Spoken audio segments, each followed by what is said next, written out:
கோவை மாவட்டத்தில் நண்பரை காப்பாற்றச் சென்றபோது கத்திக்குத்து காயமடைந்த மெக்கானிக் இளைஞர் சிகிச்சை பலனின்றி உயிரிழந்த சம்பவத்தை தொடர்ந்து கொலை வழக்காக மாற்றி பதிவு செய்துள்ளனர். நள்ளிரவில் அரங்கேறிய கத்திக்குத்து சம்பவத்தின் பகீர் பின்னணி என்ன? கோவை சரவணம்பட்டியை அடுத்த சின்ன வேடம்பட்டி பகுதியைச் சேர்ந்தவர் புகைப்பட நிபுணர் பிரசன்னா.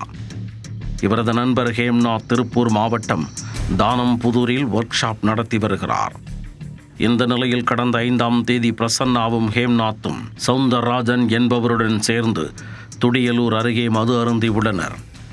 அப்போது சிக்கன் ஃப்ரை சாப்பிட்டால் நன்றாக இருக்கும் என நினைத்த அவர்கள் அந்த இரவு நேரத்தில் சிக்கன் வாங்க முடிவெடுத்துள்ளனர். உடனே பிரசன்னாவும் சவுந்தரராஜனும் துடியலூர் சாலையில் உள்ள ஹோட்டலுக்கு இரவு சுமார் 2 மணி அளவில் சிக்கன் வாங்கச் சென்றுள்ளனர். அப்போது ஹோட்டல் அருகில் இருந்த 5 பேர் பிரசன்னாவிடம் எதற்காக இந்த நேரத்தில் இங்கே வந்திருக்கிறீர்கள் என கேட்டுள்ளார். அப்போது சிக்கன் வேண்டுமென பிரசன்னா கூறியிருக்கிறார். உடனே அவர்கள் இந்த நேரத்தில் உங்களுக்கு சிக்கன் கேட்கிறதா என கூறி பிரசன்னாவை தாக்கியுள்ளனர். இதை பார்த்த சவுந்தரராஜன் அங்கிருந்து ஓடிச் சென்று மெக்கானிக் ஹேம்நாத்தை உதவிக்கு அழைத்து வந்துள்ளார். சம்பவ இடத்திற்கு சென்ற ஹேம்நாத் அந்த 5 பேரிடம் தட்டி கேட்டபோது ஆத்திரமடைந்த அவர்கள் ஒன்று சேர்ந்து ஹேம்நாத்தை சுத்து போட்டு தாக்கியுள்ளனர். ஒரு கட்டத்தில் கட்டுப்பாட்டை இழந்த அந்த கும்பல் தாங்கள் வைத்திருந்த கத்தியை எடுத்து மெக்கானிக் ஹேம்நாத் மற்றும் பிரசன்னாவை சரமாரியாக வெட்டியுள்ளனர்.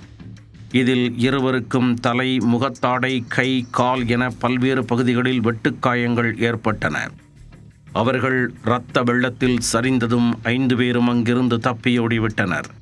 காயமடைந்த இருவரையும் மீட்ட அப்பகுதி மக்கள் சரவணம்பட்டியில் உள்ள தனியார் மருத்துவமனையில் அனுமதித்துள்ளனர். அங்கு அவர்களுக்கு தீவிர சிகிச்சை அளிக்கப்பட்டு வந்தது.